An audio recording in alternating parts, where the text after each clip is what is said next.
对，好。从15节到18节，我们知道上帝要兴起像摩西一样的先知，这个背景说，正如你在何烈山大会的日子，求耶和华你上帝一切的话说，求你不要再叫我听见耶和华我上帝的声音，也不再叫我看见这大火，免得我死亡。这是在讲什么呢？在讲相信大家还有印象，就是当摩西带领这一群人以色列人出埃及的时候，他们一路来到了西奈山下，其实就是何烈山哈。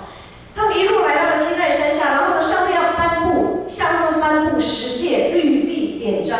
那个时候，整个山上乌云密布，有闪电，好，还有雷轰，这样子，他们吓得魂不附体。他们发现，原来我们不过是个人而已啊，而且还是个罪人。我们怎么能跟这个圣洁的上帝面对面呢？如果我们跟上帝面对面，我们可能会死哎，所以拜托，他们就恳求说，上帝啊，你要对我们说什么？不要直接跟我们说，因为我们真的承受不住。你跟摩西说，然后呢，由摩西转达这样子。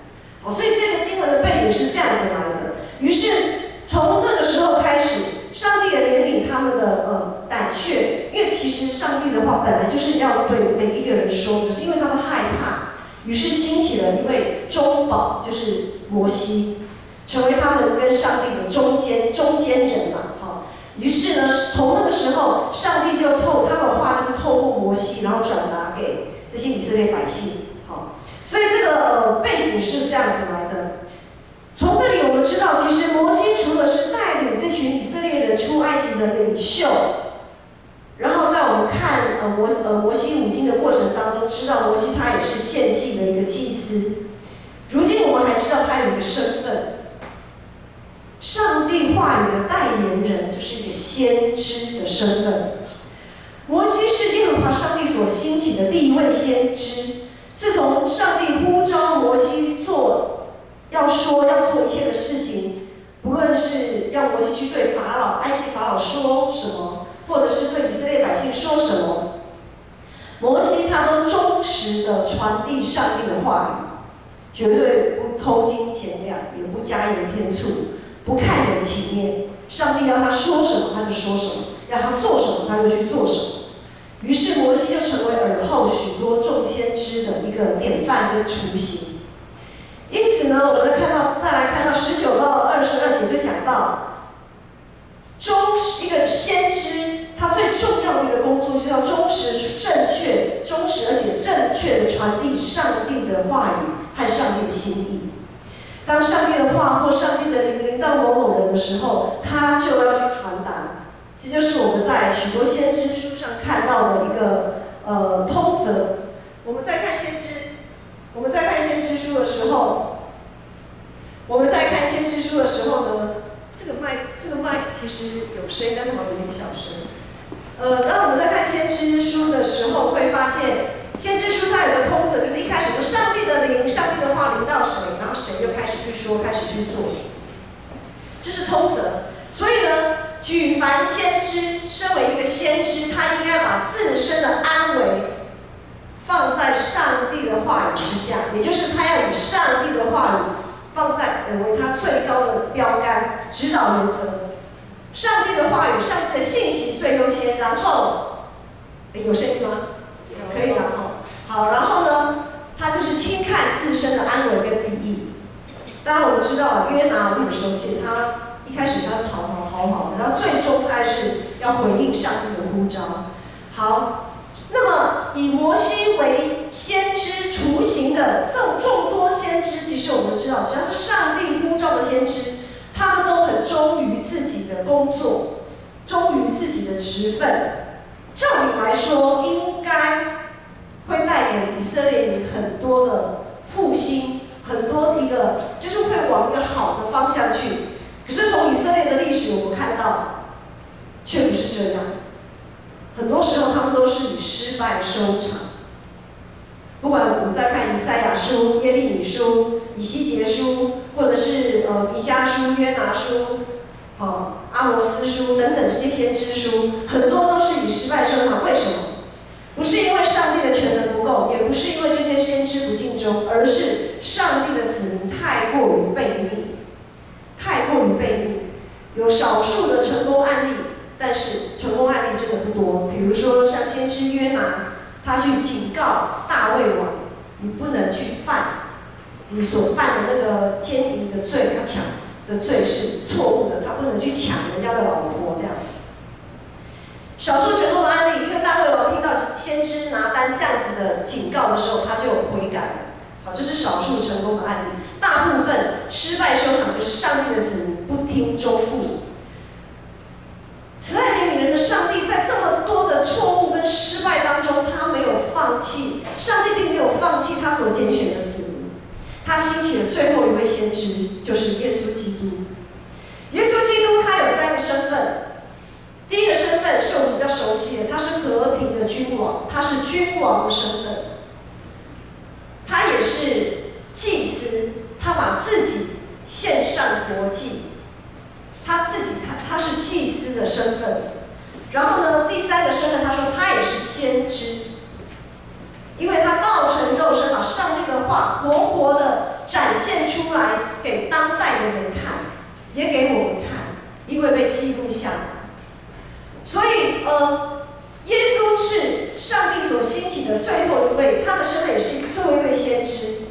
今天我们就只针对先知耶稣基督是先知这个身份来说，在以赛亚书61章1节有个预言说：主耶和华的灵在我身上，因为耶和华用油膏我，叫我传好信息给谦卑的人，差我医好伤心的人，报告被掳的得释放，被囚的出监牢。我想这段经文我们常常在要代降节的时候，或者是圣诞节的时候，我们常常会听到这样子的经文。先知以赛亚书的预言在耶稣基督的身上得到了应验，得到了实践。所以耶稣呢，他不只是最后一位先知，他更是先知的终极者。终极者，他是上帝的代言人。所有的人必须透过耶稣，圣子耶稣来认识圣父上帝。如果所有的人，如果他不承认圣子耶稣，也代表他不承认圣父上帝。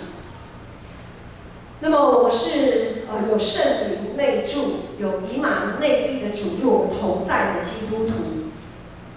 上帝的灵也临到我们。当我们受洗的时候，上帝的灵始终在我们的身上。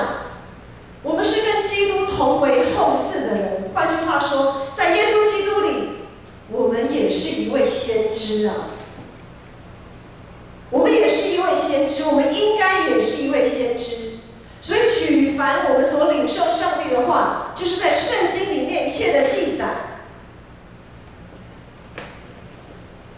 圣经里面一切的记载，从创世纪到启示录，上帝的话，上帝的启示已经完全了，已经完全了。上帝的话语都在这里启示完全，所以呢，没有任何的预言，也没有任何的应许会超过圣经里面的记载。那我们成为基督徒，我们在读圣经，我们读圣经，我们分享圣经，我们透过上帝的话，透过圣经来教导，来勉励，我们就是先知。然而，我们所说的预言，我们所分享的应许，如果超过了圣经，那么我们就是假先知。就好比之前有一阵子，常常会有人说啊，世界末日要来了，或者耶稣基督要再来了，在某年某月的某日，这一定是假的，因为这不是上帝说的。上帝说，耶稣基督什么时候来，没有人知道，连耶稣自己都不知道，唯有父知道。所以当有人说我在说预言，我在说什么什么什么，这是预言，如果他所说的跟圣经不符合，那么我们不用怕他。什么世界末日，没有什么好怕的。就算是有世界末日，也不需要怕。耶稣就在，也不需要怕，因为我们就是可以我们就是可以坦然无惧站立在耶稣基督面前的。我们也没什么好怕的。如果待会儿耶稣基督要来了，我们也没什么好怕的。好，所以我们在耶稣基督里，所有的预言跟应验都已经完成。当耶稣在十字架上说，最后他咽下最后那一口说成了的时候，他已经荣耀了他的父。当他面对黑暗的权势，耶稣基督是完胜。我们现在讲完胜，所以我们在耶稣基督里，我们面对黑暗的权势，我们也应该是完胜。再也没有任何势力可以扳倒我们，没有任何黑暗的权势可以扳倒我们。所以如今我们接下在耶稣基督里，我们接下了先知的这个职分。我们所要努力的，不是再去祷告说啊，主啊，你有什么预言要告诉我啊，然后让我可以告诉别人啊，你有什么应许是别人不知道的啊？不必了，因为所有的预言、所有的应许都在圣经里面，我们所要努力的，就是要把先知的这个职分、这个使命、这个态度、这个身份给活出来。好，上帝差派了耶稣基督来到世上，他完胜了一切黑暗的权势。照理讲，一切看起来都是这么的美好，应该要往一个非常好的方向走过去。但是我们从初代教会，一直从历代的教会历史历代，也从以色列过去的历史经验，这些成为我们的当头棒喝。当我们在读今天的这一段经文的时候，以色列人他们的经验成为我们的当头棒喝。当初这一群要出埃及的以色列人，他们在埃及的时候被法老辖制。一开始他们很觉得认命了，好，就是这样子，就是认了，也不想去求什么，然后呢就当奴隶，当，然后几年之后，不管多久之后，然后他们开始意识到说，好像不应该是这样子的，我已经够苦了，然后他们发出哀嚎嘛，对不对？他们开始发出哀嚎、呼叫、呼求，他们洞察了他们的生命不应该是这个样子的。好，然后他们哀求，上帝听见了他们的哀求，听到他们的呼声，于是呢，兴起摩西去拯救他们出埃及。然后我们知道，这群以色列人，他们也愿意放下自己的生命，就是置之生死于度外。因为你要逃出埃及法老的魔掌，开什么玩笑？你不付上生命的代价，你能逃得出去吗？好，那个时候他们洞察了先机，然后呢，他们愿意跟着摩西，跟着上帝出埃及，这为他们的未来打下了一个很好的一个基础。但是当他们进到旷野，真的离开法老、离开埃及，进到旷野之后，他们并没有尽心尽力的跟随上帝。在旷野的过程当中，他们内心还是被过去的习惯捆绑，他们还是期待着那一位霸权没有任何选择的那一位王，那一位君王，就好像埃及法老。他们认为他们跟随的上帝应该要像埃及法老那样子，大有全能，没有任何选择空间。可是这个上帝怎么搞的？他的祝福，他的诅咒都放在你们面前，你们要选择哪一条路？上帝竟然让我们有选择权呢？这个经验是那一群以色列人没有办法去想象，但是他们也不想往这个方向去想，而且他们期待的也是一位可以交换条件、接受贿赂来谋取自己利益的上帝。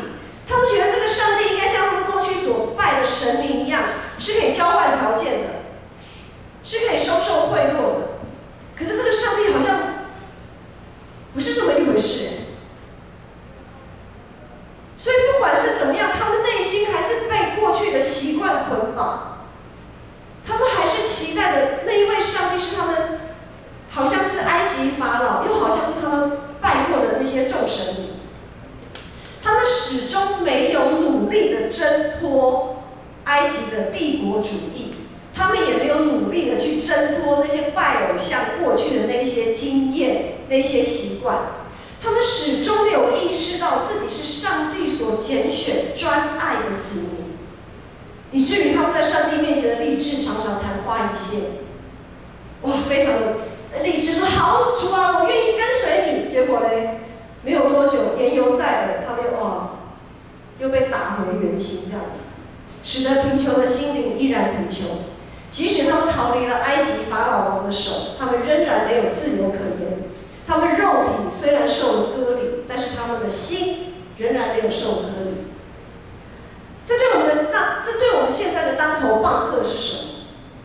我们今天受洗成为基督徒，但我们的心，我们有积极的磨练、锻炼自己，对这个信仰有更加的确信吗？还是走一步算一步？如今我们每一个人的手上至少有一本圣经嘛，至少有一本吧。好，至少有一本圣经，上帝的话在这里记载的清清楚楚，耶稣的言行举止也在这边记载的清清楚楚。圣灵保惠师，我们透过圣灵保惠师，当我们在读经，当我们在看耶稣的言行的时候，圣灵会不断的提醒我们，也教导我们，让我们读得懂，让我们至少看得清楚上帝的话到底在写些什么。上帝的旨意是什么？上帝到底喜欢什么？不喜欢什么？我想基本上的东西，我们都应该要去努力的去理解。三一上帝随时随处都与我们同在。举凡有基督徒聚集的地方，就应该会常常用上帝的话互相的勉励、互相的安慰、互相的教导，使我们每一个人都可以成为先知。我们都可以用上帝的话教导人、提醒人、安慰人、劝勉人。我们都可以像一个先知，因为我们心里所充满的，就会从口里说出来。当我们心里充满上帝的话，我们就会从口里说出来。讲到这里，大家就应该知道牧师要讲什么，因为如今看起来似乎不是这么一回事。我们心里对上帝的话，上帝的话并没有充满在我们的心，以至于我们常常在分享的时候，我们会怕讲错话。我们会怕讲的不是上帝要我们讲的。那问题就来了，如果我们还怀有这个敬畏的心，在某一个角度来看还算是好的，可是我们不能一直停留在这里，我们要让上帝的话充满我们。好像我们也可以成为先知，然后把这些话说出来。在21世纪的台湾，我们走过了20世纪，我们都有读过历史。20世纪的台湾真的是非常的，在台湾的历史来看，20世纪真的是非常的精彩丰富。我们走过了殖民的统治历史。我们走过了一党独大的政权独裁，我们走过了从经济完全没有经济可言的那种，到一次经济起飞，到台湾，人家有一句话说，台湾话有一句话说台湾经阴咖吧，就是台湾的钱都可以淹，就是整个淹上来，这样整个经济起飞。如今21世纪的台湾是个相对自由富足的地方。但是也在这个过程当中，我们会看见许多人追求金钱、追求权力，被这些迷惑。然后呢，我们现在开始在经济上发现没有正义，在土地上也没有正义，以至于我们常常被经济、被土地、被许多人的权力压制着。现在年轻人为什么不敢结婚？你10个里面找8个，他都会告诉你，没办法结婚啊，买不起房子。好，即便结了婚，不敢生小孩的，你比比皆是。为什么不敢生小孩？养不起啊，养个小孩那么贵，怎么养得起？是怎么样的环境让现代的你们现在这个世代的人处在这样子的困境当中？如果我们整个经济是有正义的，环境有正义，土地有正义，就不会是这个样子的。整个世界都是这个样子，教会也不例外。我们是从这个世界被拣选分别出来聚集在一起的教会，我们在教会也不例外。当我们看到欧美的难民潮，看到非洲的灾病饥荒，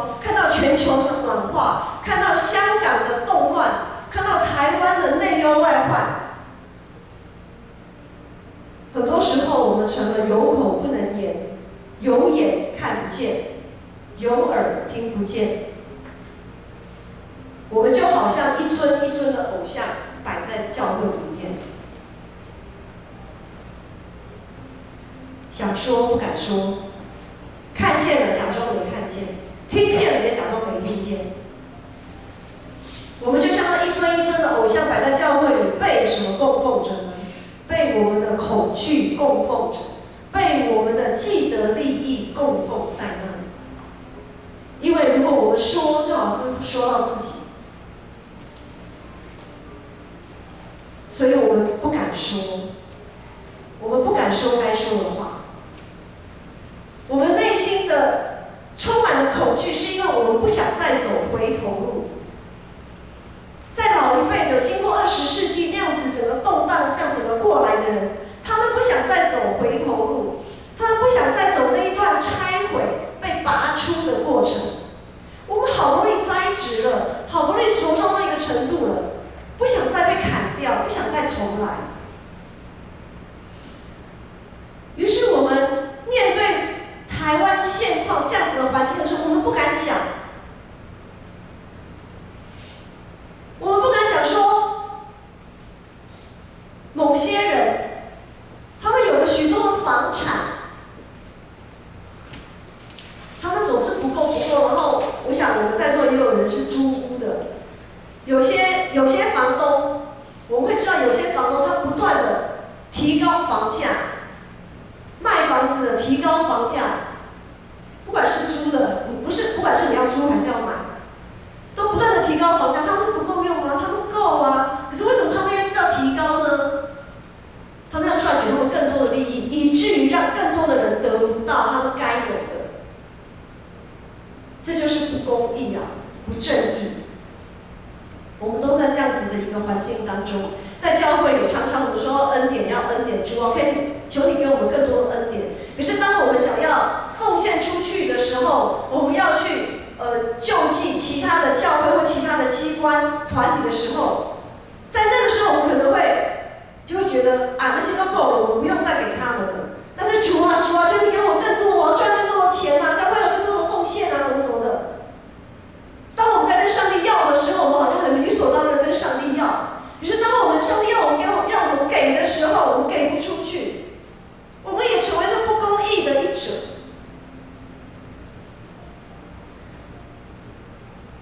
我们没有办法突破我们文化上的限制。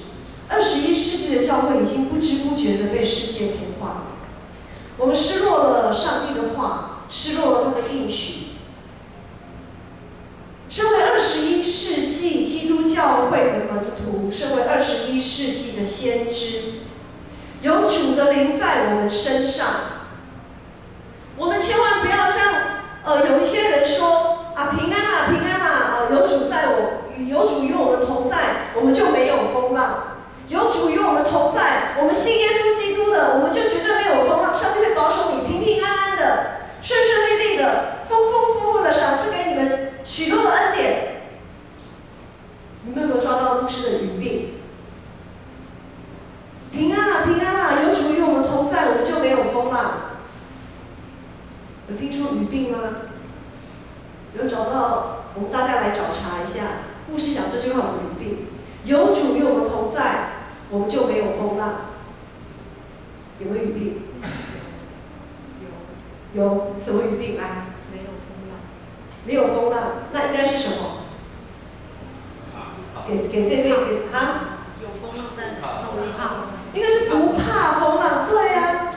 可是很多假先知就会传，信耶稣基督，你就没有风浪，你就会平安，你就会丰富。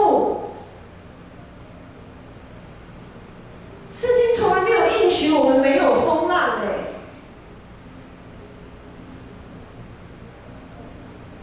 是应许我们不怕风浪，我们不用去惧怕，因为耶稣刚才有讲，耶稣已经胜过任何死亡的权势了，他已经完胜了。我们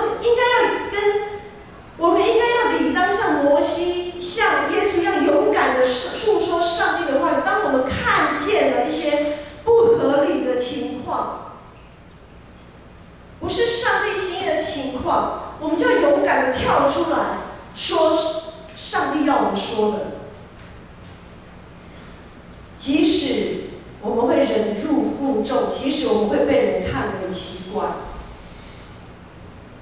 即使有人会说啊，不要再奉献给别人了啦，不要再捐款了啦，这样子我们会不够用。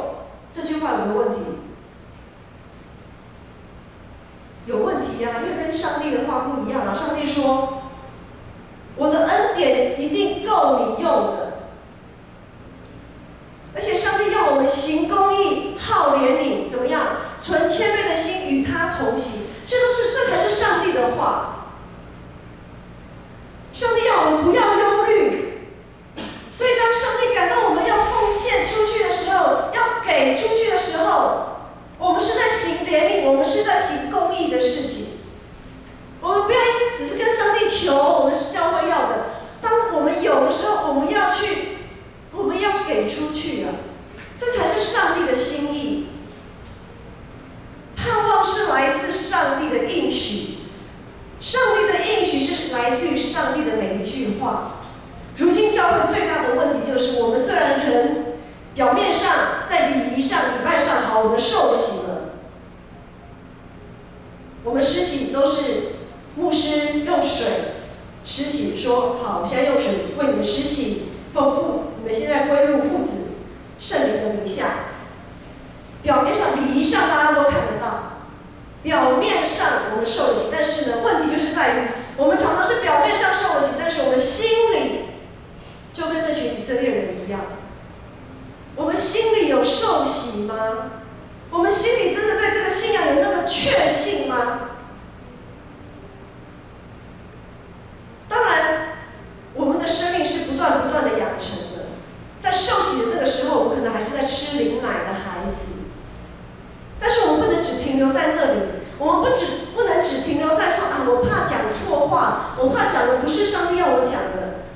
我们不能只是停留在那个阶段，我们还要再更深的去读、去研究、去探讨、去分享上帝的话，让我们可以更有让我们可以在每次分享上帝的话的时候，我们可以更确定，并且我们可以洞察有一些不是来自上帝心意的话语。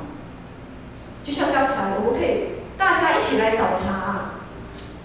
如果有人说的不是上帝要我们说的，或者是根本是违背上帝心意的，我们要先洞察那个问题在哪里。如果今天我们没有读上帝的话语，我们不去努力去研究，我们无法洞察，然后我们就会被拖着鼻子走。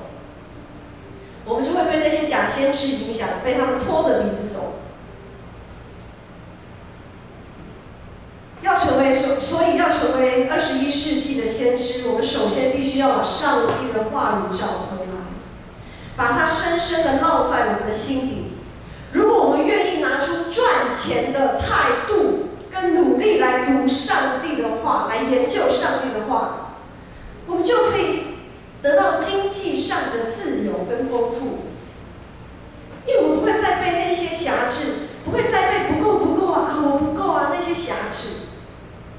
我们可以自由的赚取金钱，上帝也乐于给我们丰富的恩典，然后我们也很乐于的付出，给我们看见。上帝要让我们看见，我们不能装作没看见啊。当我们看见那些需要的人、需要的团体、需要的教会，我们也要乐于的成为上帝恩典的管道，流出去，把这些恩典流出去。因为上帝是怜悯公义的上帝。再来，如果我们愿意用追求健康、健美、健壮的态度来研读上帝的话语，我想这个对年轻人你们比较有感了哈。去健身房健身，哇，每个人都想，年轻人想要练肌肉，那稍微年长一点的可能练肌耐力，好，因为对骨骼会比较好，因为年纪大了就是会骨头疏松的问题啊。你肌耐力好一点，就比较不容易跌倒，或即便跌倒碰到，你骨头也比较不容易骨折之类的。但是年轻人就喜欢健美嘛，那没有什么不好啊。但是如果我们可以拿出去练健身房这种精神，来读上帝的话语，不会很过分嘛？